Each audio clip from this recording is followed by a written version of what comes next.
Sun travels வடமாகாணத்தில் சட்டபூர்வமான அனுமதியுடன் இயங்குகின்ற visa consultants and ticket agent. உங்கள் பெறுமதியான கடவுச்சீட்டுகள், ஆவணங்கள் போன்றவற்றுக்கு பாதுகாப்பான அனுமதி பெற்ற நிறுவனம் சன் டிராவல்ஸ்.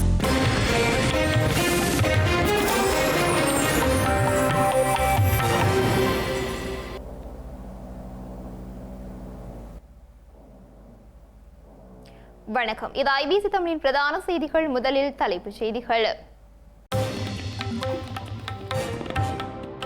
இலங்கை கடமையில் கப்பலை மூழ்கடித்த அமெரிக்கா வருந்தும், ஈரான் எச்சரிக்கை. அமெரிக்கா ஈரான் ரகசிய பேச்சுவார்த்தையில் ஈடுபட்டுள்ளதாக தகவல், மறுத்துள்ள அமெரிக்கா. டோஹா அமெரிக்க தூதரக பகுதியில் வசிக்கும் மக்களை வெளியேறுமாறு கோரிக்கை, கட்டார் உள்துறை அமைச்சு அவசர எச்சரிக்கை. கட்டாரில் வாழும் இலங்கையர்களுக்கு அவசர அறிவிப்பு, விவரங்களை தூதரகத்தில் பதிவு செய்யுமாறும் கோரிக்கை. அமெரிக்க தாக்குதலில் மூழ்கிய ஈரானிய கப்பலில் இருந்து 84 உடலங்கள் மீட்பு, தொடரும் தேடுதல் நடவடிக்கை. ஈரானின் உச்ச தலைவரின் மறைவு, இரங்கல் வெளியிட்டுள்ள ரணில். இனி தொடர்பான விரிவான செய்திகள். இலங்கைக்கு அப்பால் தமது போர்க்கப்பலை தாக்கி மூழ்கடித்து அமெரிக்கா இந்த செயலுக்காக கடுமையாக வருத்தப்பட வேண்டி வரும் என ஈரானிய வெளியுறவு அமைச்சர் அப்பாஸ் அரக்சி இன்று எச்சரித்துள்ளார். இந்திய கடற்படையின் அழைப்பில் 130 கடற்படையினருடன் சென்று தமது போர்க்கப்பலான டெனாவை அமெரிக்கா எந்தவித முன் அறிவிப்பும் இல்லாமல் தாக்கியதாக கண்டனம் செய்த ஈரானிய வெளியுறவு அமைச்சர், அமெரிக்காவே உருவாக்கிய இந்த அமைத்த முன்னுதாரணத்திற்கு அந்த நாடு கடுமையாக வருத்தப்படும் என்றும் அவர் குறிப்பிட்டுள்ளார்.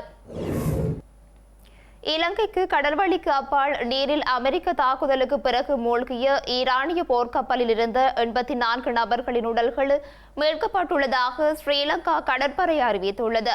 அதன்படி காணாமல் போனவர்களை தேடும் பணிகள் தொடர்ந்தும் நடைபெற்று வருவதாக ஸ்ரீலங்கா கடற்படை தெரிவித்துள்ளது. அமெரிக்க நீர்மூழ்கி கப்பலால் தாக்கப்பட்ட பின்னர் ஈரானிய கடற்படைக்கு சொந்தமான டெனா என்ற கப்பல் இலங்கையின் தெற்கே நீரில் மூழ்கியது. 180 பேர் கொண்ட இந்த கப்பல் இந்தியாவின் விசாகப்பட்டினத்தில் நடந்த சர்வதேச கடற்படை ஆய்வு மற்றும் இராணுவ பயிற்சியில் பங்கேற்று ஈரானுக்கு திரும்பிக் கொண்டிருந்த போது இந்த சம்பவம் நிகழ்ந்ததாக தெரிவிக்கப்பட்டுள்ளது. இந்திய பெருங்கடலில் சர்வதேச நீரியல் பாதுகாப்பாக இருப்பதாக நினைத்த ஈரானிய போர்க்கப்பலை அமெரிக்கா மூழ்கடித்ததாக அமெரிக்க பாதுகாப்பு செயலாளர் நேற்று உறுதிப்படுத்தியுள்ளார். 2ஆம் உலகப் போருக்கு பிறகு ஒரு எதிரி கப்பல் டார்பிட்டோ எனப்படும் நீரடி உந்துகணை உதவியுடன் மூழ்கடிக்கப்பட்டது இதுவே முதன் முறை என்றும் அவர் குறிப்பிட்டுள்ளார். அமெரிக்கா இந்த தாக்குதலை காட்டும் காணொளியை வெளியிட்டிருந்தமையும் குறிப்பிடத்தக்கது. இஸ்ரேல் மற்றும் ஈரானுக்கு இடையிலான மோதல் நிலைமைக்கு மத்தியில் அமெரிக்காவும் ஈரானும் ரகசிய பேச்சுவார்த்தைகளில் ஈடுபட்டுள்ளதாக இஸ்ரேலிய பிரதமர் பெஞ்சமின் நெதன்யாகு சந்தேகம் வெளியிட்டுள்ளதாக சர்வதேச ஊடகங்கள் செய்தி வெளியிட்டுள்ளன. எவ்வாறாயினும் அமெரிக்கா இதனை நிராகரித்துள்ளது. தமக்கு தெரியாமல் அமெரிக்க ஜனாதிபதி டொனால்ட் ட்ரம்பின் அரசாங்கம் ஈரானுடன் போர்நிறுத்தம் குறித்து பேச்சுவார்த்தை நடத்தி வருவதாக இஸ்ரேலிய பிரதமருக்கு புலனாய்வு தகவல் கிடைத்துள்ளதாகவும் குறிப்பிடப்படுகிறது. எனினும் இது தொடர்பில் கருத்து தெரிவித்துள்ள வெள்ளை மாளிகை, ஈரானுடன் அவ்வாறான எந்தவொரு ரகசிய பேச்சுவார்த்தையையும் தாம் முன்னெடுக்கப் போவதில்லை என தெரிவித்துள்ளது. இஸ்ரேல் எதிர்பார்க்கும் இராணுவ இலக்குகளை அடைவதற்கு முன்னதாகவே போர் முடிவுக்கு வந்துவிடும் என நெதன்யாகு அச்சம் கொண்டுள்ளதாகவும் தெரிவிக்கப்பட்டுள்ளது. ஈரானிய புலனாய்வு பிரிவினர் அமெரிக்கவினர் CIA அமைப்பை தொடர்பு கொண்டு போரை நிறுத்துவது குறித்து பேச்சுவார்த்தை நடத்த விருப்பம் தெரிவித்துள்ளதாக நியூயார்க் டைம்ஸ் செய்தி பத்திரிகை வெளியிட்டுள்ளது. மத்திய கிழக்கில் அதிகரித்து வரும் பாதுகாப்பு பதற்றத்தின் பின்னணியில் கட்டார் உள்துறை அமைச்சு நாட்டில் அவசர பாதுகாப்பு எச்சரிக்கை விடுத்துள்ளது. இதன்படி தலைநகர் டோஹாவில் அமைந்துள்ள அமெரிக்க தூதரக சுற்றுவட்டாரத்தில் வசிக்கும் மக்களை முன்னெச்சரிக்கை நடவடிக்கையாக உடனடியாக வெளியேறுமாறு அதிகாரிகள் அறிவுறுத்தியுள்ளனர். டோஹாவில் அமைந்துள்ள அமெரிக்க தூதரக சுற்று வட்டார பகுதியில் காவல்துறை அதிகாரிகள் நிறுத்தப்பட்டு குடியிருப்பாளர்களிடம் அமைதியாக அந்த பகுதியை விட்டு வெளியேறுமாறு அறிவுறுத்தி வருவதாக தெரிவிக்கப்பட்டுள்ளது. குறித்த பகுதியில் காவல்துறை அதிகாரிகள் நிலைநிறுத்தப்பட்டுள்ளதாக அறிவிக்கப்பட்டுள்ளது. வெளியேற்றப்படும் மக்களுக்கு தற்காலிக தங்குமிட வசதிகளும் ஏற்பாடு செய்யப்பட்டுள்ளதாகவும் தகவல்கள் வெளியாகியுள்ளன. மேலும் சிலருக்கு அருகிலுள்ள மெட்ரோ நிலையங்களுக்கு செல்லுமாறு அறிவுறுத்தப்பட்டுள்ளதாகவும் கூறப்படுகிறது. தற்போது உடனடி அச்சுறுத்தல் ஏதேனும் உள்ளதா என்பது குறித்து அதிகாரப்பூர்வ தகவல் வெளியாகவில்லை. இதேவேளை அமெரிக்க ராஜாங்க திணைக்களம் அமெரிக்க குடிமக்கள் மத்திய கிழக்கிலிருந்து உடனடியாக வெளியேற வேண்டும் என எச்சரிக்கை விடுத்துள்ள சூழ்நிலையில் இந்த நடவடிக்கை மேற்கொள்ளப்பட்டதாக தெரிவிக்கப்பட்டுள்ளது. வணிக விமானங்கள் கிடைக்காத சூழலில் ஓமான் அல்லது சவுதி அரேபியா போன்ற நாடுகளுக்கு பயணம் செய்து பிராந்தியத்தை விட்டு வெளியேறுமாறு அமெரிக்கா தனது குடிமக்களுக்கு அறிவுறுத்தியுள்ளது. கட்டாரில் வசிக்கும் அனைத்து இலங்கை பிரஜைகளை தமது விவரங்களை தூதரகத்தில் பதிவு செய்யுமாறு கத்தாரில் உள்ள இலங்கை தூதரகம் அவசர கோரிக்கை விடுத்துள்ளது. இதற்காக வழங்கப்பட்டுள்ள கூகுள் படிவத்தை பூர்த்தி செய்வதன் மூலம் இலங்கையர்கள் தங்களை பதிவு செய்து கொள்ள முடியும் எனவும் அறிவிக்கப்பட்டுள்ளது. அவசர காலங்களில் தொடர்புகளை பேணுவதற்கும் ஒருங்கிணைப்பு நடவடிக்கைகளை இலகுபடுத்துவதற்கும் மக்கள் நலன் சார்ந்த விடயங்களை முன்னெடுப்பதற்குமே இந்த தரவு சேகரிப்பு நடத்தப்படுகிறது. கோரப்பட்டுள்ள அனைத்து விவரங்களையும் மிக துல்லியமாக உள்ளீடு செய்து அந்த படிவத்தை மிக விரைவில் சமர்ப்பிக்குமாறு தூதரகம் கேட்டுக் கொண்டுள்ளது. தற்போதைய பிராந்திய பாதுகாப்பு சூழ்நிலைகளை கருத்தில் கொண்டு கட்டாரில் தங்கியுள்ள இலங்கையர்களின் பாதுகாப்பை உறுதிப்படுத்த இவ்வாறான பதிவுகள் மிக அவசியம் எனவும் தெரிவிக்கப்பட்டுள்ளது. ரியாத் மற்றும் துபாய் நோக்கி இன்று பயணிக்கவிருந்த ஸ்ரீலங்கன் ஏர்லைன்ஸ் நிறுவனத்திற்கு சொந்தமான சில விமான சேவைகள் இடைநிறுத்தப்பட்டுள்ளதாக இலங்கை குடிசார் வானூர்தி போக்குவரத்து அதிகார சபை அறிவித்துள்ளது. மத்திய கிழக்கு பிராந்தியத்தில் ஏற்பட்டுள்ள அசாதாரண சூழ்நிலை மற்றும் வான்பரப்பு கட்டுப்பாடுகள் காரணமாக இந்த தீர்மானம் எடுக்கப்பட்டுள்ளதாகவும் தெரிவிக்கப்பட்டுள்ளது. மத்திய கிழக்கு வான்பரப்பில் நிலவும் பாதுகாப்பற்ற சூழல் காரணமாக ஏனைய சில விமான சேவைகளும் மாற்று பாதைகளில் இயக்கப்பட உள்ளன. இதனால் பயண நேரங்கள் அதிகரிக்கக்கூடும் என தெரிவிக்கப்பட்டுள்ளது. இதேவேளை பயணிகள் மேலதிக விவரங்கள் மற்றும் மாற்று ஏற்பாடுகள் குறித்து அறிந்து கொள்ள ஸ்ரீலங்கன் ஏர்லைன்ஸ் நிறுவனத்தின் 24 மணி நேர தொடர்பு மையத்தை 1979 எனும் இலக்கத்தினூடாக தொடர்பு கொள்ளுமாறும் அறிவுறுத்தப்பட்டுள்ளது.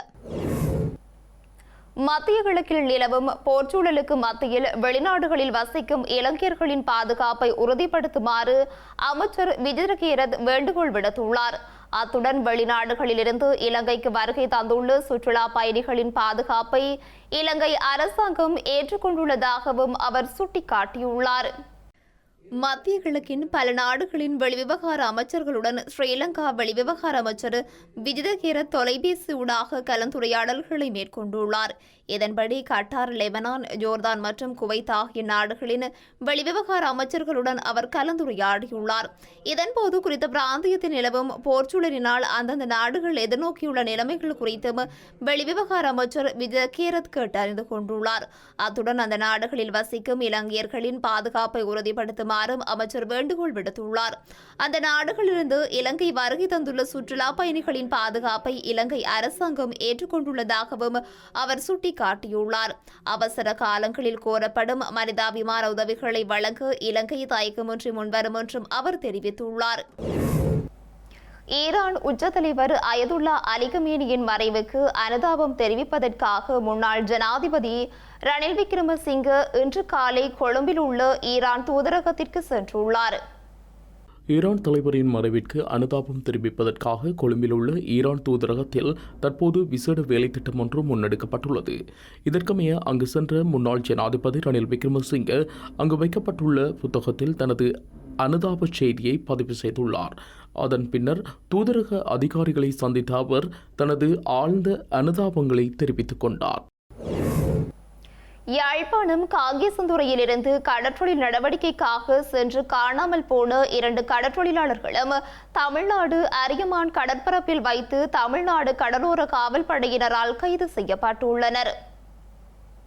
யாழ்ப்பாணம் காங்கேசந்துறை ஊரணி கடற்பகுதியிலிருந்து கடந்த வெள்ளிக்கிழமை கடற்றொழில் நடவடிக்கைக்காக சென்ற 2 கடற்றொழிலாளர்கள் காணாமல் போயிருந்தனர். இந்த நிலையில் காணாமல் போன இருவரும் தமிழ்நாடு அரியமான் கடற்பரப்பில் வைத்து தமிழ்நாட்டு கடலோர காவல் படையினரால் கைது செய்யப்பட்டுள்ளனர். குறித்த இருவரும் கடந்த வெள்ளிக்கிழமை கடற்றொழில் நடவடிக்கைக்கு சென்ற நிலையில் அவர்களின் படகு பழுதடைந்து இந்திய கடல் எல்லைக்குள் சென்றிருந்தது. இதனை அவதானித்து இந்திய கடற்றொழிலாளர்கள் குறித்த படகினை தமது விசைப்படகால் இழுத்துச் சென்று கடற்றொழிலாளர்களுக்கு உணவும் நீரும் வழங்கி இலங்கை கடல் எல்லையில் விட்டுச் சென்றிருந்தார்கள். பின்னர் கடல் அலையினால் அடித்துச் செல்லப்பட்ட படகு மீண்டும் இந்திய கடல் எல்லைக்குள் சென்ற நிலையில் இன்றைய தினம் வியாழக்கிழமை 7வது நாள் தமிழ்நாட்டின் வடக்கு கரையில் மீட்கப்பட்டுள்ளது. வலிகாமம் கிழக்கு பிரதேச சபை தவிசாளரை அவதூறாக பேசி அவரின் கடமைக்கு இடையூறு விளைவித்த குற்றச்சாட்டில் கைதான இளைஞனை 14 நாட்களுக்கு விளக்கமறியலில் வைக்குமாறு யாழ்ப்பாண மேலதிக நீதவான் நீதிமன்றம் உத்தரவிட்டுள்ளது. வலிகாமம் கிழக்கு பிரதேச சபைக்குட்பட்டு கட்டப்பிராய் பகுதியில் சட்டவிரோதமான கட்டுமானம் ஒன்றினை இடித்து அகற்ற நீதிமன்ற கட்டளையிட்டிருந்த நிலையில் கட்டடத்தை இடித்து அகற்றும் பணி முன்னெடுக்கப்பட்டிருந்தது.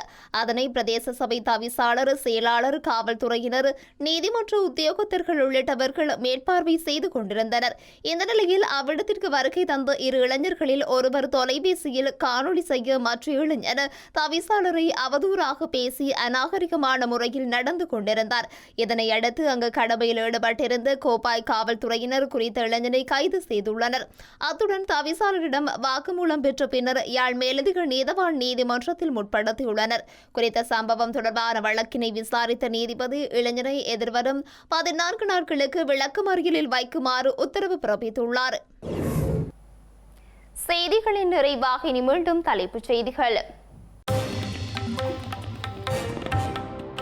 இலங்கை கடமையில் கப்பலை மூழ்கடித்த அமெரிக்கா வருந்தும், ஈரான் எச்சரிக்கை. அமெரிக்கா ஈரான் ரகசிய பேச்சுவார்த்தையில் ஈடுபட்டுள்ளதாக தகவல், மறுத்துள்ள அமெரிக்கா. டோஹா அமெரிக்க தூதரக பகுதியில் வசிக்கும் மக்களை வெளியேறுமாறு கோரிக்கை, கட்டார் உள்துறை அமைச்சு அவசர எச்சரிக்கை. கட்டாரில் வாழும் இலங்கையர்களுக்கு அவசர அறிவிப்பு, விவரங்களை தூதரகத்தில் பதிவு செய்யுமாறும் கோரிக்கை. அமெரிக்க தாக்குதலில் மூழ்கிய ஈரானிய கப்பலில் இருந்து 84 உடலங்கள் மீட்பு, தொடரும் தேடுதல் நடவடிக்கை. ஈரானின் உச்ச தலைவரின் மறைவு, இரங்கல் வெளியிட்டுள்ள ரணில். இத்துடன் ஐபிசி தமிழின் பிரதான செய்திகள் நிறைவு பெற்றன.